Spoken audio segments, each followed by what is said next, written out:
When I was 7, I wanted to be an actress, and I wanted to live my dream.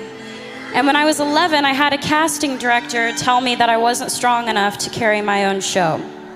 And I'm sure all of you have been told that you don't have what it takes, and that you may not be good enough, and you don't have enough people supporting you, and you're being told all of these things, when deep down it's all you want to do. You want to be a part of something great. You want to make something great. And it does more than knock the wind out of you. It crushes you when people try to tell you that you're not good enough. And it almost did for me, but there was my mom next to me, stronger than ever. And she said, the most important thing is to always trust in myself. If I'm doing something because I love it, I should do it because I love it, and I believe I can do it. She told me, and she taught me, to turn the other cheek and let the critics be critics, and let us just trust ourselves. So for me, thank you. 2 years later, I got my own show, and the first thought wasn't, oh man, that girl when I was 11 said I wouldn't carry my own show, and I did. I mean, I thought about that for a little bit, but I thought about what my mom said. My mom was like, you have to trust yourself. And I realized if I didn't believe that I could do it, I wouldn't be able to be here. And I'm gonna say I live a very blessed life. I have so much to be thankful for. And a lot of you are a big part of inspiring me, because I don't think you get it, and maybe you're not told enough, but you inspire me to be better. And we should inspire each other to be better. I'm surrounded by people who are supposed to guide me, and some of them have, and others haven't.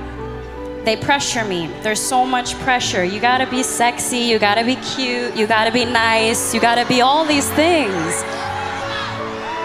And I'm sure you can all relate. You all have pressure that you have to deal with every day.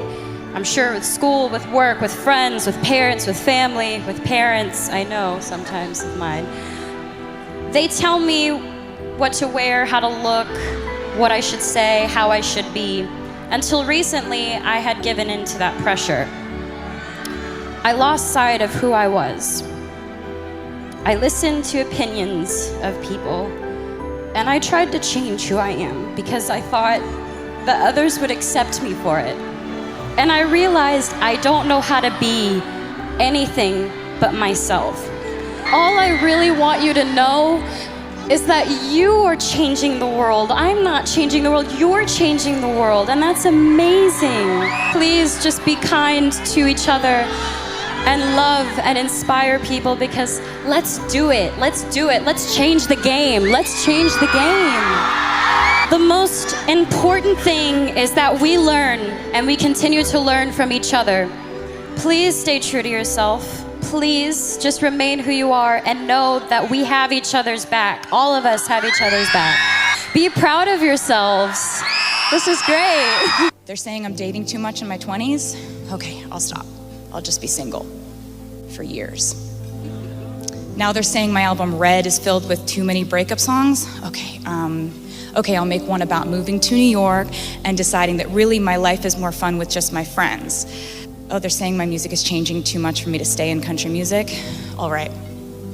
Okay, here's an entire genre shift and a pop album called 1989. Now it's that I'm showing you too many pictures of me with my friends. Okay, I can stop doing that too. Now I'm actually a calculated manipulator rather than a smart businesswoman. Okay, I'll disappear from public view for years. Now I'm being cast as a villain to you. Okay, here's an album called Reputation, and there are lots of snakes everywhere. I didn't know then that soon enough people would decide on something else I wasn't quite doing right, and then the circle would keep going on and rolling along, and I would keep accommodating, overcorrecting in an effort to appease my critics. My singing voice, was it strong enough?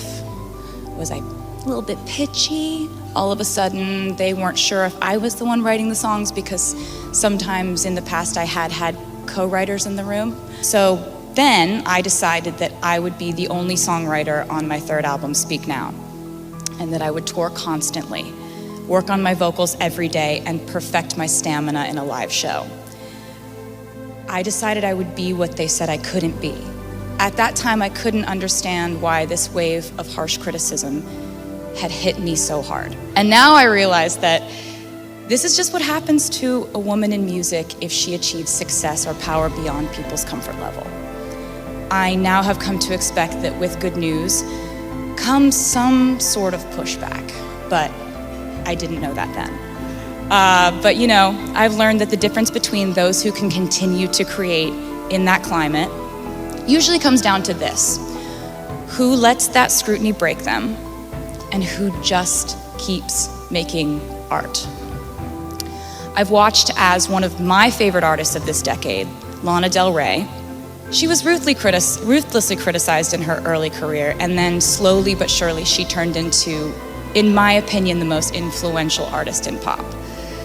Her vocal stylings, her lyrics, her aesthetics, they've been echoed and repurposed in every corner of music. And this year, her incredible album is nominated for Album of the Year at the Grammys because she just kept making art. And that example should inspire all of us, that the only way forward is forward motion, that we shouldn't let obstacles like criticism slow down the creative forces that drive us.